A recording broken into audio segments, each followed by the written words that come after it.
Good morning. My name is Rob, and I will be your conference operator today. At this time, I would like to welcome everyone to the Kohl's Corporation second quarter 2023 earnings conference call. All lines have been placed on mute to prevent any background noise. After the speaker's remarks, there will be a question and answer session. If you would like to ask a question during this time, simply press star followed by the number 1 on your telephone keypad. If you would like to withdraw your question, again, press the star 1. Thank you. Mark Roop, Senior Vice President, Investor Relations and Treasury, you may begin your conference. Thank you. Certain statements made on this call, including projected financial results and the company's future initiatives, are forward-looking statements. Such statements are subject to certain risks and uncertainties, which could cause Kohl's actual results to differ materially from those projected in such forward-looking statements.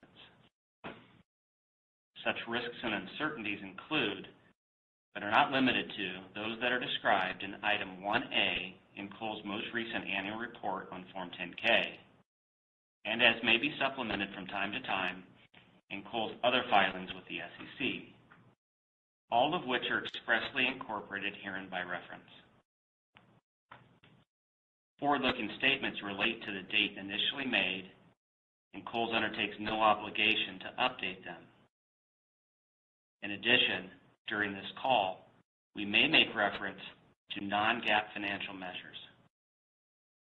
Reconciliation of non-GAAP financial measures can be found in the investor presentation filed as an exhibit to our Form 8-K filed with the SEC and is available on the company's investor relations website. Please note that this call will be recorded. However, replays of this call will not be updated. So if you're listening to a replay of this call, it is possible that the information discussed is no longer current, and Kohl's undertakes no obligation to update such information. With me this morning are Tom Kingsbury, our CEO, and Jill Timm, our Chief Financial Officer. I will now turn the call over to Tom. Thank you, Mark, and good morning, everyone. I am pleased to report that we continue to make progress in our efforts to significantly improve Kohl's business over the long term. Our second quarter earnings were in line with our expectations. We feel good about our performance given the persistent macroeconomic pressures on our customers and that many of our strategic efforts are just underway. In 2023, we continue to focus on 4 strategic priorities, which are enhancing the customer experience, accelerating and simplifying our value strategies, managing inventory and expenses with discipline, and further strengthening our balance sheet. We are confident that our strategies will drive sales and earnings performance. It'll take some time for the full impact of our efforts to be realized.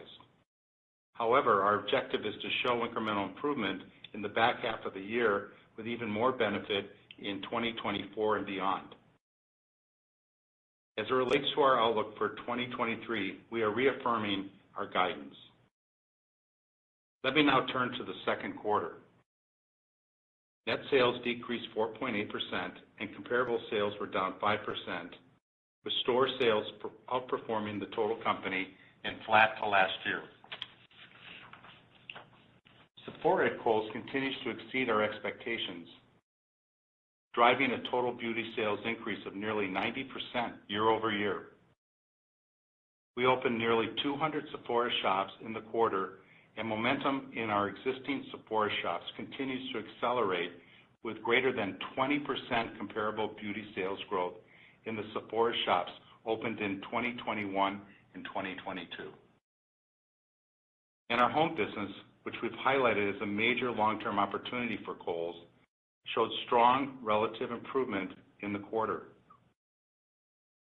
Beyond the top line, we were able to successfully manage gross margin and expenses to achieve an operating margin of 4.2%, and we reduced inventory 14%, both of which were better than planned. I'll now turn to our longer-term initiatives and provide more detail on our 4 overarching priorities, which I just mentioned. Enhancing the customer experience in stores and online through our product and merchandising initiatives is our top priority. Getting back to growth is essential to achieving our goals, so I want to be clear on how we are viewing the building blocks. We have an opportunity to improve the offering in our core business. However, in the coming years, we believe Sephora, gifting, impulse, home decor, and longer-term new stores will be the most significant contributors to our growth. Sephora at Kohl's continues to resonate with our existing customer base while also bringing in new customers that are shopping more frequently. The performance is exceeding our expectations, and we are driving considerable beauty share gains.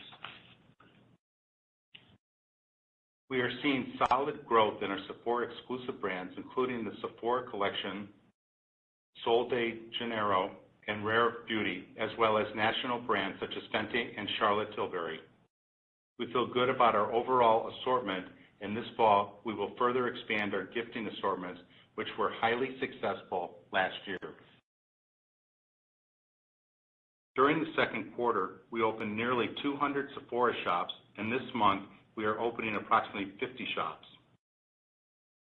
These openings will complete the rollout of our 850 2,500 square foot shops. We are also opening a smaller format, 750 square foot Sephora shop in the remainder of the chain. We opened 5 of these smaller shops earlier in the year, and they continue to drive solid beauty sales, exceeding our expectations. We will open an additional 45 in the third quarter, bringing us to 50 by year end. In total, Sephora will be featured in more than 900 of our stores by the end of 2023, and we will expand the small format shops to the remainder of the chain over the next couple of years. Building our home business represents another major growth opportunity. We will optimize our existing offering and capitalize on significant opportunities in areas where Kohl's historically has not had a meaningful presence. These include gifting, impulse, decor, and pet. Many of these new assortments will begin to set in fall with a larger presence in holiday. During the second quarter, the home category showed strong relative improvement, as I noted. This was primarily driven by our existing offering, such as housewares and cookware, as well as by encouraging early reads from our new growth initiatives.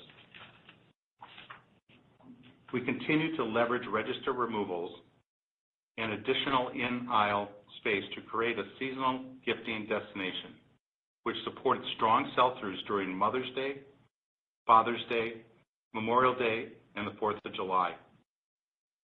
Currently, we are showcasing back-to-school items such as backpacks and dorm products, and later this fall, we will highlight harvest and holiday products. In addition, we will expand our offering of impulse products in spring of 2024, which will include beauty, wellness, toys, snacks, and other items. In home decor, we are forming new vendor partnerships, building inventory with market buys on a weekly basis, and enhancing our in-store merchandising across areas like wall art, glassware, botanicals, storage, and lighting, to name a few. And in pet, we have expanded dedicated space to the category across the chain following a successful 50-store test last fall. Our offerings in the space include things like dog beds, cat and dog apparel, and pet toys. Pet delivered a strong second quarter sales performance driven by the additional space, and we expect to maintain a momentum moving forward. We are also committed to capitalizing on new store growth opportunities over the long term. In 2023, we remain on track to open 7 new stores, including 1 relocation. 2 of these stores opened in the first quarter, with the remaining 5 set to open this fall. Turning to our apparel and footwear offerings, we remain focused on optimizing our apparel assortment to reflect our customers' interests. Two areas that we have highlighted in recent quarters in response to customer demand are polished casual and dressy offerings, which continue to resonate with our customers across women's, men's, and children's. We are leaning into these areas in women's through key brands like Lauren Conrad, Nine West, and Simply Vera Wang, while also expanding our dress offerings in both special occasion and casual. In men's, we have seen strong results in areas like suitings, dress shirts, and dress pants, and will continue to amplify these areas moving forward. And in children's, we are expanding Little & Co., as well as continue to build on our core Jumping, Beans, and Carter's businesses. Active also remains an important piece of our business. While trends in the overall active space remain soft, we are focused on building on our recent success in outdoor and golf apparel, while also working with our national brand partners to bring in newness. In the second quarter, we were pleased with the sales trends in our Eddie Bauer offering in outdoor, as well as in Nike and Under Armour footwear. To summarize, our top priority of enhancing the customer experience, we are focused on driving significant growth in Sephora, gifting, impulse, home decor, and longer-term new stores. We also see several opportunities to improve our core apparel and footwear offerings. Now let me discuss our second priority, which is accelerating and simplifying our value strategies. We have many efforts underway to simplify how we are showing up to the customers, as we believe we can drive greater customer engagement and conversion. During the second quarter, we continued the work we began in Q1, reducing general promotions and eliminating online-only offers in favor of a more targeted offers and clearance events to clear slower-selling goods on a more regular basis. And we are testing key value items, which is more competitive and consistent pricing on select merchandise within our private apparel and home brands. This is a continuation of our efforts to make our pricing more simplified. We're also evolving our marketing message with greater clarity around strong price points in our in-store graphics and in our digital and broadcast ads. While it remains early, we are very encouraged with the response we are seeing from customers. Our key value items are performing positively. This is a compelling opportunity for our business over the long term, and based on initial results, we are now planning to thoughtfully scale it in 2024. Lastly, we will continue to leverage our industry-leading loyalty program as a mechanism to deliver even more value to our customers. Kohl's has a strong loyalty foundation, which includes Kohl's Cash, Kohl's Rewards, and our private label credit card. Building on this, we launched a co-brand credit card with Capital One to select customers in the second quarter. While we expect the co-brand card to have only a small benefit to this year's results, it will grow and contribute more meaningfully in the years to come as we offer it to a greater number of existing and new credit customers in 2024 and 2025. I will now transition to our third priority, which is managing inventory and expenses with discipline. During the second quarter, we reduced inventory by 14% compared to last year, exceeding our goal of planning inventory down mid-single digits percent. We operated with greater open-to-buy, which allowed us to stay agile as the demand environment evolved in the second quarter. As we implement new planning and allocation processes, we are becoming more responsive to the customer's demand, operating with additional open-to-buy to chase trends and minimize risk, maintaining better in-stock levels in core basics, and improving inventory flow from our distribution centers to the selling floor. Looking to the fall season, we feel good about our current inventory levels and our ability to continue to manage inventory with discipline. Turning to expenses, Kohl's has a history of managing costs with discipline. We are continuing to proactively capitalize on opportunities to drive efficiency across all areas of the company. A couple of examples include our goal of lowering our marketing spend ratio to 4% and embedding more technology into our operations to improve productivity, such as self-checkout kiosks in our stores and a higher level of automation to more efficiently flow goods in our newer e-commerce fulfillment centers. And lastly, our fourth priority is strengthening our balance sheet. Our focus remains on returning our balance sheet to its historical strength with a long-term objective of managing to a 2.5 times leverage level. During the second quarter, we generated solid cash flow, which allowed us to reduce our revolver borrowings by $205 million. And returning capital to shareholders remains a commitment of ours. Jill will discuss our overall capital allocation priorities, including the dividend, which continues to represent a healthy yield at the current share price. In closing, I am pleased with our second quarter earnings. I am confident that the work we have underway is positioning Kohl's for long-term success. Our organization is operating with strong disciplines and efficiency, and many of our growth-driving initiatives are just beginning to take shape. As it relates to our more recent trends, our August-to-date sales are off to a good start, driven by back-to-school and our fall seasonal items. I want to thank the entire Kohl's team, and especially our store associates, for their hard work and adaptability to position us for improved future performance. I hope you'll get a chance to visit our stores and see all the good work underway. I will now turn over the call to Jill to discuss our second quarter results and 2023 outlook. Thanks, Tom, and thank you everyone for joining. For today's call, I will review our second quarter results and provide details on our fiscal year 2023 guidance. As Tom shared, we made additional progress against our strategic priorities and delivered earnings in line with our expectations. Turning to our results, net sales declined 4.8% in the second quarter and are down 4.1% year-to-date. Store sales were flat to last year in Q2, driven primarily by strong Sephora sales growth, with sales at home showing the most improvement versus Q1. Digital sales remained pressured in Q2, down 17% to last year, and penetrated at 25%, though both are up versus pre-pandemic levels. We are seeing customers shift back towards stores, and sales were impacted, as expected, by the elimination of online-only promotions as we work to simplify our value strategies. From a product perspective, national brands outperformed private brands in the quarter. Our top-performing national brands included Nike, Under Armour, Haggar, Izod, Hurley, and Eddie Bauer, while our top-performing private brands were Apartment 9, LC Lauren Conrad, and Jumping Beans.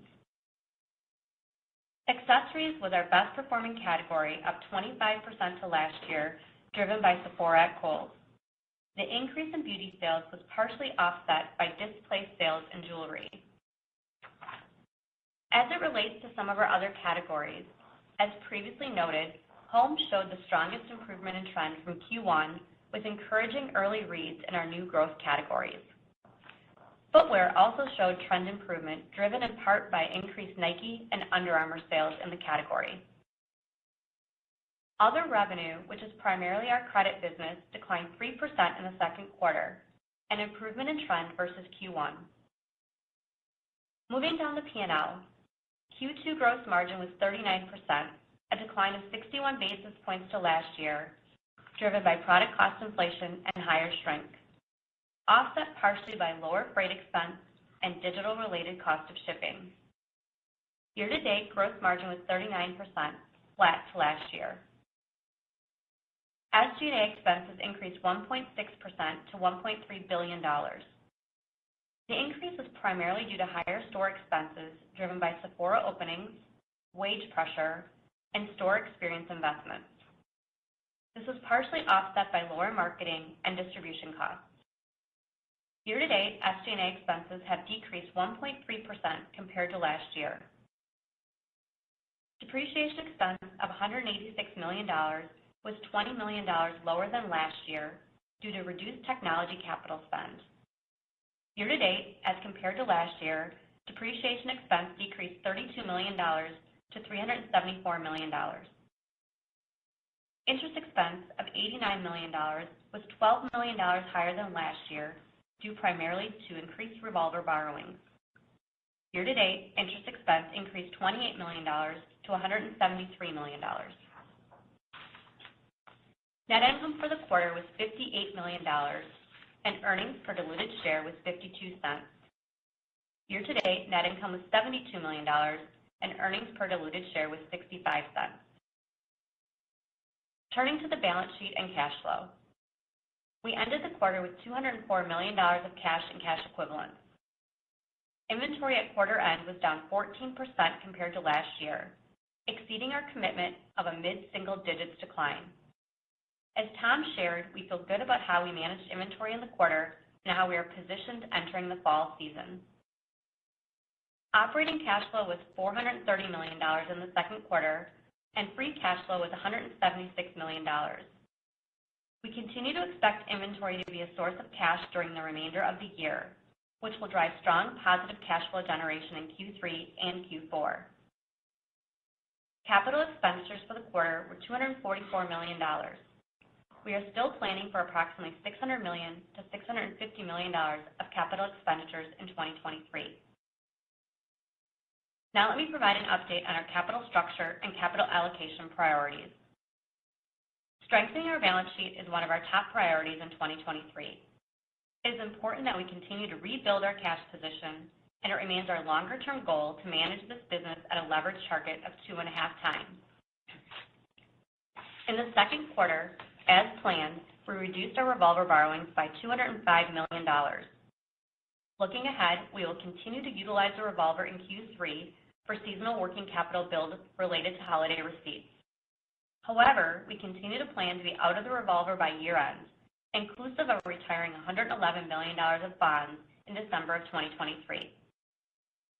As it relates to returning capital to shareholders, we will continue to prioritize our current dividend, which represents a healthy yield for our shareholders.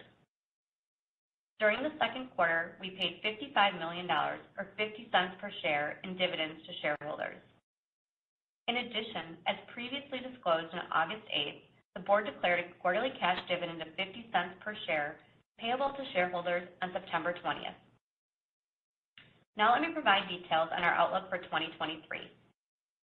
As you've heard today, we are pleased with the progress we are making against our priorities. Our second quarter earnings were in line with our expectations, and as Tom indicated, August sales to date are off to a good start. Based on this, we are reaffirming our full-year financial guidance.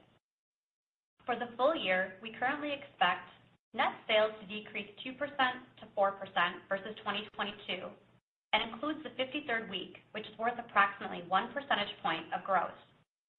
Operating margin to be approximately 4%, and diluted earnings per share to be in the range of $2.10 to $2.70, excluding any non-recurring charges.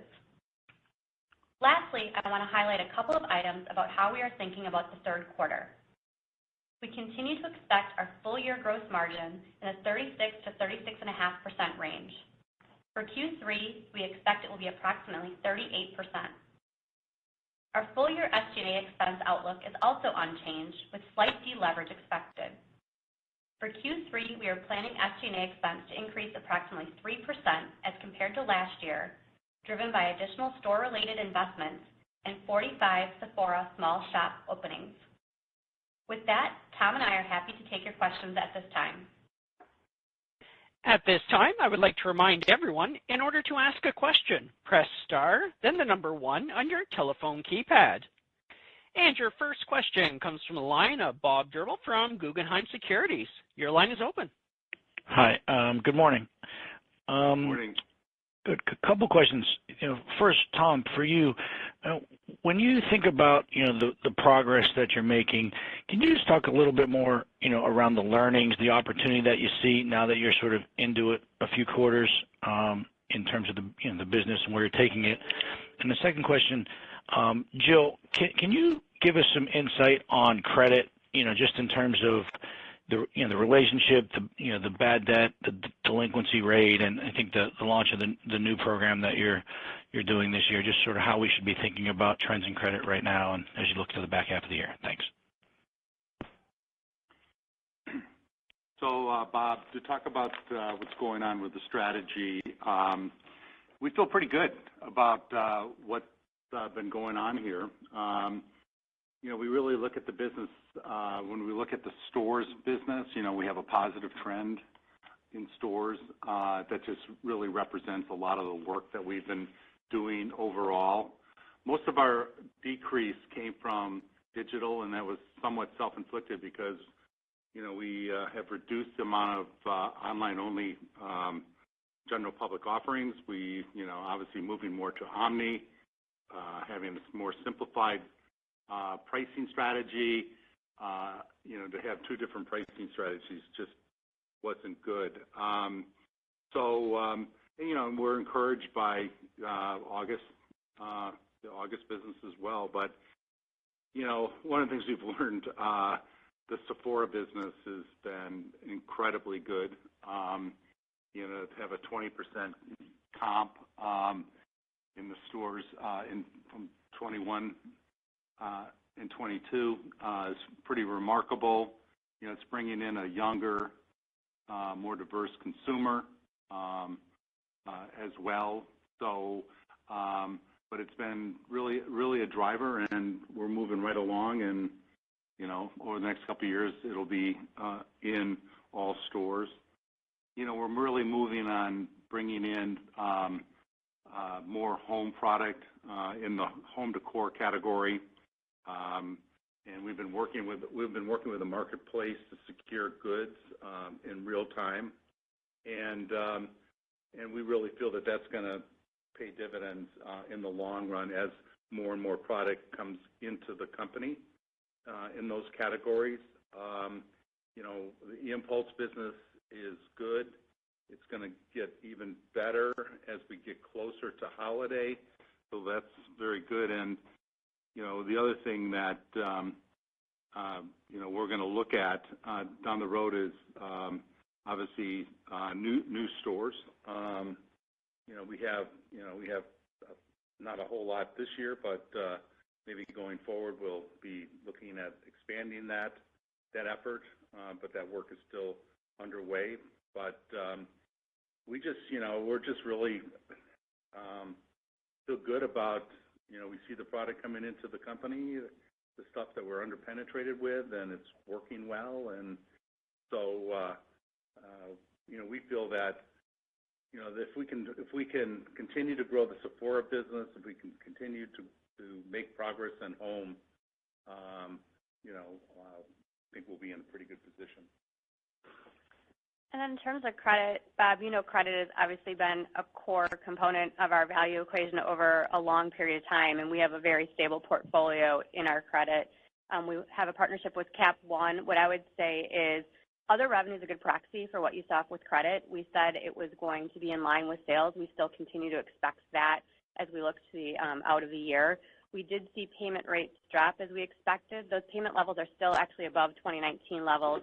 And then we did see more of a normalization of our credit losses. So those credit losses did increase over what was obviously a really low year last year. But as anticipated, I think, we spoke to the fact that we did take early actions as we did anticipate the macroeconomic environment to worsen and, people to have less cash in their bank accounts. So as we looked and worked with our partner at the risk, we did take back some of those risk sales to not continue to offer that. So I think we were very proactive as we approached this. So I would say it is performing as we anticipated, with payment rates down, losses up, but really we feel good with that portfolio and it's coming in just as expected, and we continue to expect it to really go with sales.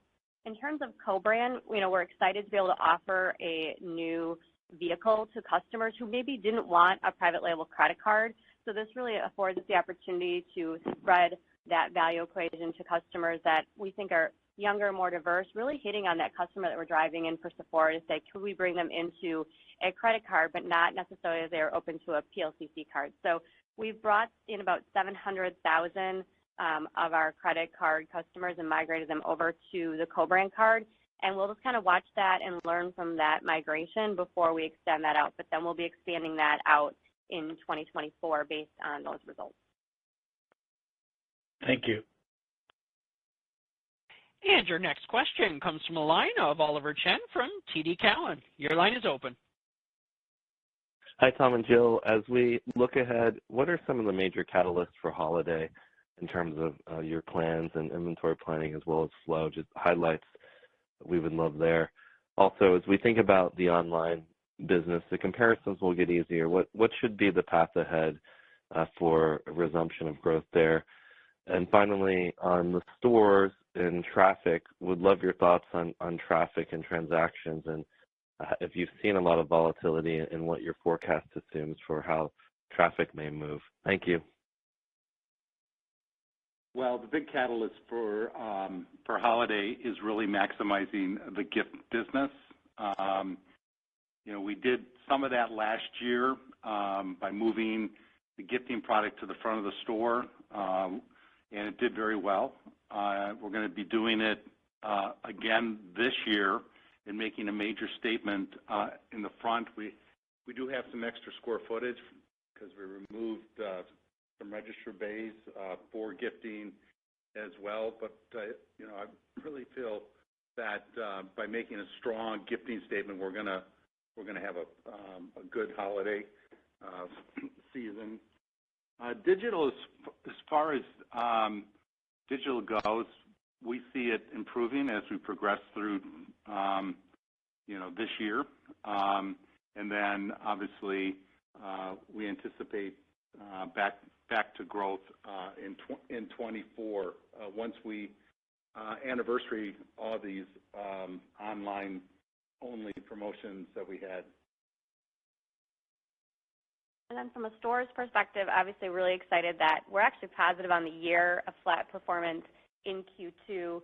And a lot of the efforts that, Tom had talked about are really happening in our stores as we speak. It's the increased presence of home where we got rid of the registers. It's having the stronger presence of gifting. We saw great sell-throughs through Mother's Day, Father's Day, 4th of July. So we're excited as we move into back to school and especially the all-important holiday period there. And then, of course, clearly Sephora continues to work for us as we open another, 200 doors. We have 50 more doors going in August and 45 small in October.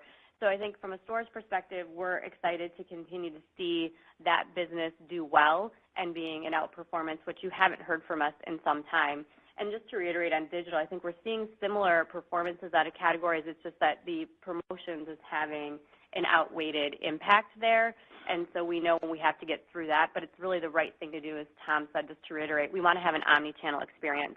So having specific offers online was counter to that. So we think this is the right thing to do from a long-term perspective, which is why we believe we'll get back to growth in 2024. Okay, great. Tom, and a follow-up on the merchandise and brands around Sephora. What are the leading strategies to synergize and get the pickup from the tremendous growth you're seeing at Sephora? And related to that, women's and younger women's clothing and apparel. Would love your thoughts on rebalancing and the brands and the strategy there about what will it take to get sustainable growth with that younger customer. As far as brands go, we've been looking at a lot of different brands that would complement the Sephora offering.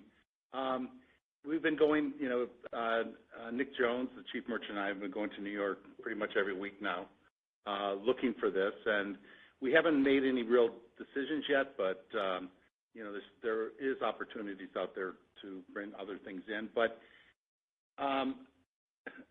we think we can get some of the Sephora business with the brands we currently have. And we can change, the offering. We can have more prints, more color in the assortment. So we don't have to radically change the vendor mix to capture this. But we are looking at the young women's business. We really feel that could be an opportunity for us as well, as you just mentioned. So there's plenty of things that we can work with in our current brand portfolio. And then we're gonna, we're looking for other brands to add over time. I think the other thing that could be very good for the Sephora customer is our expansion of home decor and gifting. We really think that's in line with that customer as well. Thank you. Best regards. And your next question comes from the line of Mark Altschwager from Baird. Your line is open. Good morning. Thanks for taking the question. Tom, any change to your views on the macro consumer backdrop versus a few months ago? You're reiterating the guide. The environment's obviously pretty dynamic, and the guide allows for a range of outcomes. So just curious if you can share any additional thoughts there. And then, Jill, gross margin, I noticed you didn't call out the clearance shift as a factor impacting gross margin this quarter. That was a little bit surprising. Just, I guess, any color you have there would be helpful as well. Thank you. Well, I think the macro environment continues to be challenging for our customer, as I mentioned in prepared remarks. That's a reason why we're really focused on delivering as much value as possible, because obviously that customer's has less money to spend. We're doing the key value items, bringing goods in at competitive, high volume pricing to deliver more value to the selling floor as well. But we're going to just really work hard on making sure that we have as much value as we can have. We've already started that, and it'll just continue through the third and fourth quarter. But it's critical that we deliver the value for them. And then in terms of gross margin, I think we did actually take all the clearance marks that we anticipated. I think a couple things that helped us set that. One is, as we talked about, we were able to take out the promotions, the ones that were really the stackable ones, the ones that we didn't see have a lot of impact to our top line. So we were able to benefit from less promotions that helped us offset some of the clearance. And I think the bigger factor is our inventory was down 14%. So as we look at the content and the currency of the inventory, we feel very well positioned as we move into the back half of the year. And so we were able to clean up what we needed to. But I think a lot of the efforts and disciplines that, Tom has instilled in the merchant organization really took hold quicker than we anticipated. And the discipline around inventory management, receipt management, and just the agility to chase really benefited us more than we anticipated into Q2. And we expect that to continue to benefit us, the rest of the year, which is why we're expecting our margin to grow both in Q3 and Q4. That's helpful color. And then just a quick follow-up. August to date, off to a good start. Should we read that as tracking ahead of the down 5% Q2 comp rate? I would say we're pleased. Obviously, if you look at the quarters, we had talked to you in May, and we used the word slightly below. You can see that June and July obviously were better than that, and I would say we feel good with the start we have in August. So, yeah, I would say, we're definitely trending above that. Great. Thanks again. Mm-hmm. Your next question comes from the line of Matthew Boss from J.P. Morgan. Your line is open. Great, thanks. So, Tom, maybe given progress that you've made with inventory and the balance sheet, how best to think about category opportunities or the timeline you see from here to reach an optimal assortment? Or maybe said differently, do you see the opportunity to return to top-line growth in 2024 as you just consider the macro versus all of these micro initiatives that you're putting in place? I would think that in 2024, we could potentially get back to positive. That's obviously our objective overall. And the categories, I've really touched on a lot of the categories before, but the one thing about it which makes it exciting is the fact that there's categories we're just underdeveloped in. And if we can just capture those opportunities, it should help position us for growth in the future. Again, home decor, pet, gifting, impulse, all that, things that we've been talking about will really help us get there. If every business was in the right penetration, it'd be a lot harder. But we just have these really low-hanging fruit in terms of business that we can capitalize on and really help us move it forward quicker. Great. And then maybe a follow-up for Jill. So with first half of the year gross margin, I think more than 100 basis points above 2019, I guess how best to think about gross margin structurally from here, if we think relative to 2019 levels, or maybe asked differently, is there a ceiling to the 36 to 37% gross margin target longer term? I think right now we just feel very comfortable working within the 36 to 37% range. Obviously, depending on where we see assortment moving in and out, obviously Sephora is a gross margin driver. We think home decor and impulse can definitely be benefits as well from an assortment perspective. So there's definitely a mixed component to it, as well as then the digital growth. We've been getting some tailwinds as digital has softened, but if we can continue to grow that business, you'll see cost of shipping come out. So I think we feel great that we're operating within the 36 to 37.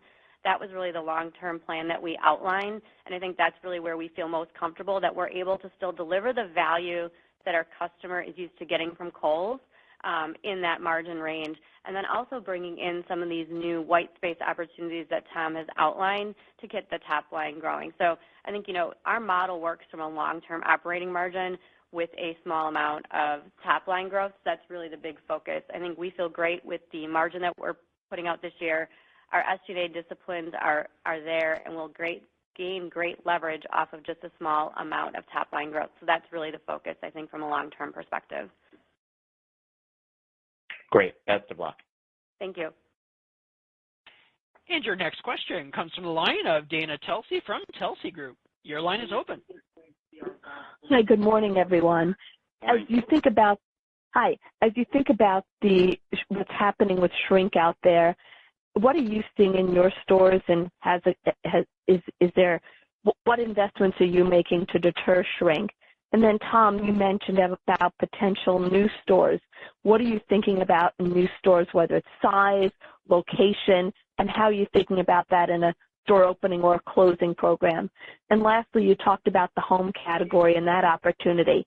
How do you see that opportunity with branded versus private label and the impact on margins? Thank you. Okay, I'll start with shrink. I think, Dana, shrink is definitely a retail industry problem, and it's definitely something that we've called out in the last 2 quarters has weighed in on our margins. We expect it to continue to remain a headwind in the second half, but we have put a lot of efforts in place really to prioritize the safety of our associates and our customers. But we've taken different measures. We are, cabling product to fixtures. We're going to just testers within beauty. We have more attendance in the fitting room. We have more presence in the front of store. So we're doing everything we can to mitigate shrink, but really prioritizing the safety of our associates and customers. But I think until, it's going to be a retail problem until we see, a bigger step up, I think, legislatively. So it's something we've planned for and have put in our expectations. I'll talk about the stores. We're looking at it, very, very thoughtfully in terms of how we should expand. We're really just, begun the analysis, and obviously in later earnings calls we'll share more. But one thing we know we're going to do is we're going to open smaller stores.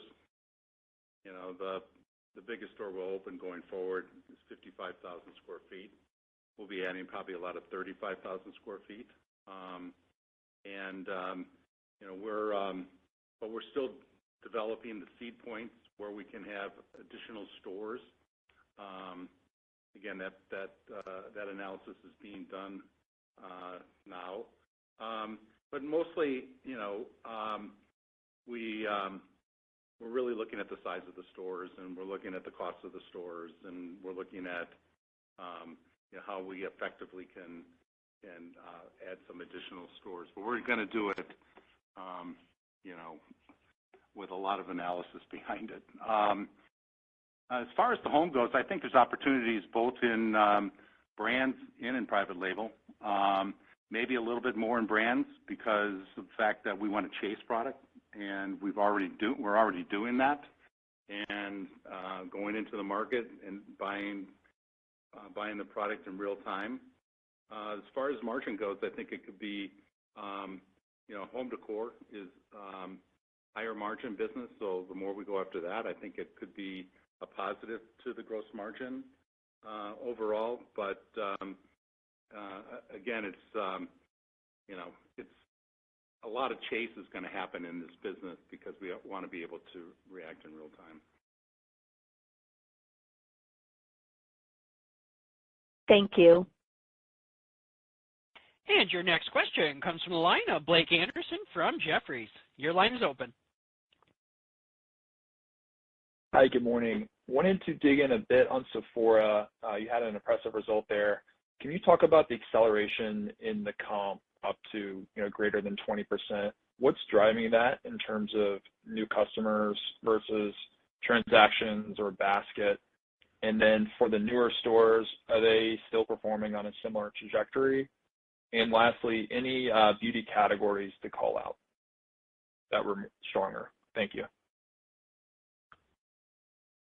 So I think obviously Sephora has been a great performance for us. We continue to see it accelerate, and I think it's just the fact that we're now getting those customers to come back repeatedly in terms of their replenishment. So we continue to see an acceleration in that. I would say newer stores are performing actually better. We're smarter, I think, on the assortment as we open these stores. So when we opened our first 200, we learned what our customer wanted, maybe relative to what Sephora had opened their stores with. So now we're getting smarter on how we're actually bringing those forward and really being able to be smarter on opening, but then even with replenishment, we're getting better in terms of how we're replenishing. So I think we feel great with how the new stores are opening and the existing stores are performing. So you can see they continue to accelerate on that. We do continue to bring new customers in. They're younger, they're more diverse. So I think that's a big opportunity that we talked about in terms of getting them to cross-shop through the store. I think a lot of the areas that we indicated were white space for us, particularly if impulse gifting and home decor, it's a quick add into the basket. So as we're able to have a stronger presence of that in our store, we can take advantage of that new store and those extra steps coming in terms of that. Top selling brands, we talked about it, were Sol de Janeiro as well as the Sephora collection, which is an opening price point, but then Charlotte Tilbury, which is a really high price point. So we're seeing that customer shop across all of the areas. And then I'd be remiss to not talk about, we have men's brands, which is something you don't see in a Sephora store, and we're seeing, Clinique for men, Jack Black performing incredibly well there as well. So I just think we continue to learn, we continue to bring in new customers, and we just have an opportunity to convert those customers into our loyalty program and getting them to shop. We are seeing those customers shop, 2 times more often than our existing customer. So really we're going to have an opportunity to build on that as we build the assortment that Tom has indicated throughout this call. Yeah, and I think the other thing that's pretty exciting about it is the smaller format store, which we brought in 5, or we set up 5, and they've done very well. So it gives us the confidence that we can have Sephora in all of our stores. That's super helpful. And Joe, could you remind us how much expense is in each of the quarters this year for the new Sephora stores? I was just trying to figure out the impact to quarterly SG&A. Yeah, I think really the biggest thing in Q3, the increase is going to be, we have 50 stores opening in August that are full-size shops and 45 small shops that are opening in October. The Q2 numbers are up against Q2 numbers last year, so there wasn't a huge amount of increase from that perspective. So I would just say the step up in Q3 will be mainly those investments. We're also putting in our self-checkout in Q3, which has expense related to it in about 250 stores. We continue to see wage pressure, which you're just seeing throughout the year, which is a build on that as well. And then I think, we benefited in Q2 more than we had expected with the inventory reduction. So inventory being down 14%, we had said we were going to work in the mid-single digit range. So obviously that benefited our SG&A because we had less store payroll and less logistics costs to move those units. I would tell you that in the rest of the year, we're still planning to be managing inventory in that mid-single digit range. In fact, we want to make sure we're protecting ourselves in holiday. So I would say mid-single digits, maybe a little bit better than that. Obviously, we're going to react and chase appropriately given the demand that we're seeing. Thank you. Best of luck with the second half. Thank you. Your next question comes from the line of Chuck Grom from Gordon Haskett. Your line is open. Hey, thanks. Good morning. Can you guys talk about the success you're having in Sephora getting those shoppers to cross-shop into other parts of the store? And I guess, over the past couple of years, how that's evolved? Sure. I think, we talked about, around 40-ish% of our customers to 50% are shopping around the store. So we continue to see that that's an opportunity. I think, like I mentioned, the big opportunity is going to be around these white space pieces. It's home decor, it's impulse, it's gifting. Those are easy adds to the basket. Particularly in home decor, you're going to see that in a much better opening price point, and so it's going to be easier for them to put into the basket. And then I think, the bigger opportunity, and Tom had spent some time talking about that, is really getting the woman to shop into the women's pad. And I think we know we have some opportunities there in terms of brands and fashion. We're working through that. So I think we feel great that we're in that 40 to 50% cross-shop rate, but we think, we can do more with that given the white space opportunities we've outlined, as well as women's and moving that into the right direction and getting her to shop across that pad. Okay, and is there any way to think about how that 40 to 50% has evolved over the past couple of years? Has it continued to improve, or has it been that way and just been stable? I think it's been, pretty stable in that range since we've opened up the stores. I'd say in some of the more mature stores, the customers coming in maybe more for a replenishment trip, so we don't get as much in that basket. In the newer stores, they are excited just to see what Kohl's has to bring because they're a new customer. But I would say that has been a pretty stable range in totality overall. But maybe the more aged stores, I think hopefully when we introduce some of this newness, we'll gain that excitement back. Okay, great. And then another one for you, Jill, just on the cadence and phasing of the back half of the year. Is there any way you can hold our hands on both the comp as well as the credit line? The comp on a one-year basis is pretty similar last year, the cycle in 3Q and 4Q, but on a multi-year, it's a little bit more choppy. So if you can, maybe help us on that would be helpful. Yeah, I think overall, let's not talk about the 53rd week because obviously you get the 53rd week benefit in Q4. I think if you look at it I did the 2-year stack for you, Chuck, because I know how much you like stacks. I think you're going to see a pretty consistent 2-year stack is what we're really outlining, x the 53rd week. You saw if we looked at it, the 2-year stack would have fallen a little bit in Q2 from Q1, but we did see that stack improve as the quarter went on. So I would say the exit rate was actually better than the 2-year stack in Q1, and I'd expect to be around that level in Q3 and Q4 x the 53rd week, if that helps you. It does. Great. Thanks, Jill. Appreciate it. Yep, of course. And your last question for today comes from the line of Paul Lejuez from Citi. Your line is open. Thanks. It's Tracy filling in for Paul. I had 2 questions. The first is I was wondering what your AUR and traffic looked like in the second quarter and what you're expecting for AUR in the second half. And then I was wondering if you could tell us what the overall comps were in stores that had Sephora locations opened in 21 and 22. Thanks. Yeah, I would tell you, Tracy, on the components, AUR has been a driver for us for some time. I think we've talked a lot about we've seen AUR growth, and that's really going to be a function of the fact of the brands that we're bringing in. Obviously, Sephora has a higher ticket, which you would expect, which is driving our AUR up. But then on top of that, you think of Tommy Hilfiger, Eddie Bauer. We're seeing our Nike and Under Armour businesses do well. So that all drives ticket. And I would say that's been pretty consistent over the last probably 4 or 5 years that we've seen our AURs moving up. And I would say we're going to expect that increase to continue, but I think more moderately now that we're comping some of these brand introductions, and obviously continuing to be focused more on value. So, we talked a little bit about our key value items, really focusing on driving the best, most competitive out-the-door price and focusing those in our private label, which we think could be really important to a customer in this uncertain and strained macroeconomic environment. So that's really where I would say we continue to look and see. And in terms of Sephora, I think we just feel good. It's up 20%. As you can imagine, it's definitely driving a benefit. Our stores were flat on the quarter. We're up 1 on the season in our stores. So obviously, it is driving much more productivity out of the box, which we're very, very pleased with. Thank you. Thanks. Thank you to everyone listening on the call today. This concludes today's conference call. Thank you for your participation. You may now disconnect.